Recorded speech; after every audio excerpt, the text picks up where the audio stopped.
Pag mabilis yung transaction, walang oras na nasasayang, tuloy-tuloy yung biyahe natin. Ibig sabihin, tuloy-tuloy yung kita natin, di ba? Kaya shoutout sa mga nagpapaantay dyan ng sobrang tagal, no? Yeah, I want the power, the love and respect first, Papuntang Caloocan South. Papuntang 8th Avenue. Okay naman siguro. Okay na po yan. Thank you po. Alright mga sir, item pick up tayo ng booking natin. Bali, kukunin lang natin itong pangalawa, tapos diretso na tayo doon. Itong pangalawa natin, first drop off natin kasi Agham Road lang to sa Bagong Pag-asa. Yung isa Caloocan South pa. And I think di naman yung nagmamadali kasi wala lang, feeling ko lang.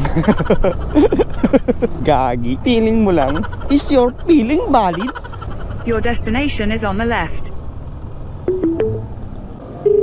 Lala move, good morning po. Morning.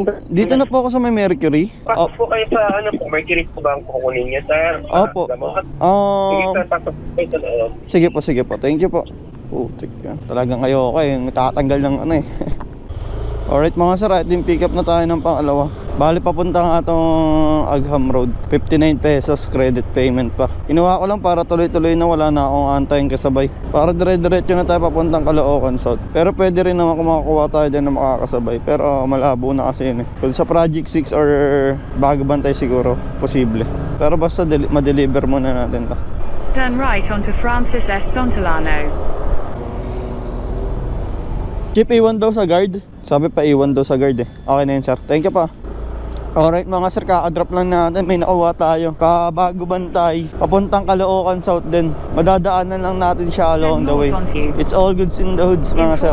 Bali parang nakatatlong booking tayo papuntang Caloocan South. Pero yung fare nun, almost same lang sa dalawa. Parehas 50 yung dalawa eh. Tapos yung isa 100 plus naman, kasi may plus 20. Pero it's all goods kasi nga, di naman tayo pinahirapan.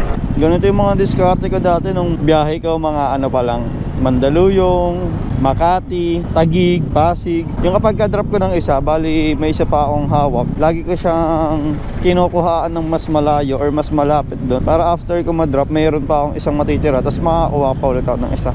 Continuous lang yun hanggang matapos ko lahat ng booking, ganun. Pero ngayon kasi malapitan, medyo mahirap din yun kunin. Buti na lang nakakakuha tayo kahit pa paano. Nagkakaroon tayo ng ganong diskarte.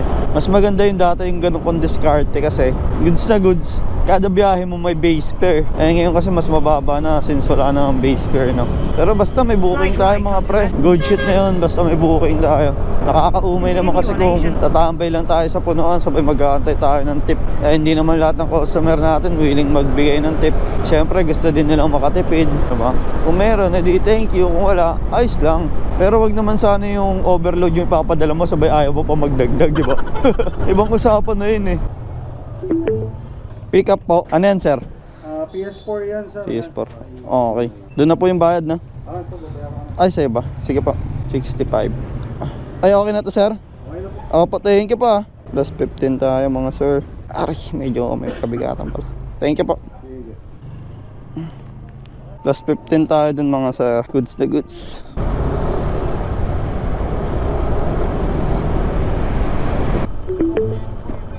Your destination is on the right.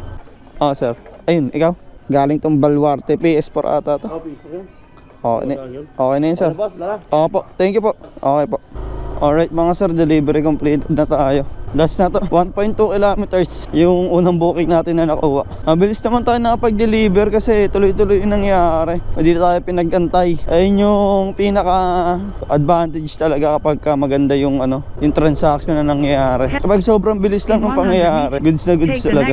Walang nasasayang na oras. Kada tawag ko or basta pagdating ko sa location, it's either papaiwan or lalabas na lang sila biglaan ng mas mabilis. Basta wala pa mga 5 minutes. Ayun talaga yung pinaka-advantage natin dahil pag mabilis yung transaction, walang oras na nasasayang, tuloy-tuloy yung biyahe natin. Ibig sabihin, tuloy-tuloy yung kita natin, di ba? Ayun lang yun. Kaya shoutout sa mga nagpapaantay dyan ng sobrang tagal, no? 5 minuto, 10 minuto, 15 minuto. Sana naman mag-gets nila yung mga pangyayari na bawat minuto talaga sobrang halaga. Kasi sa 5 minuto lang, pwede ka nang makapag-drop off eh. Makabiyahe ng mga 5 kilometro, ganun. O, 3 kilometro. Depende sa traffic. You have arrived. Dito na tayo mga sir, tawagan lang natin. Lala mo, Hello? good morning po. Dito na po ako sa may corner D. Aquino, 8th Avenue. 116. Opo. Yan, yan. 114 po. 114. Okay na po ito? Thank you po, God bless po. Alright, plus 6 pesos mga sir. Sana maganda naman booking dito sa Caloocan South, no? Let's go.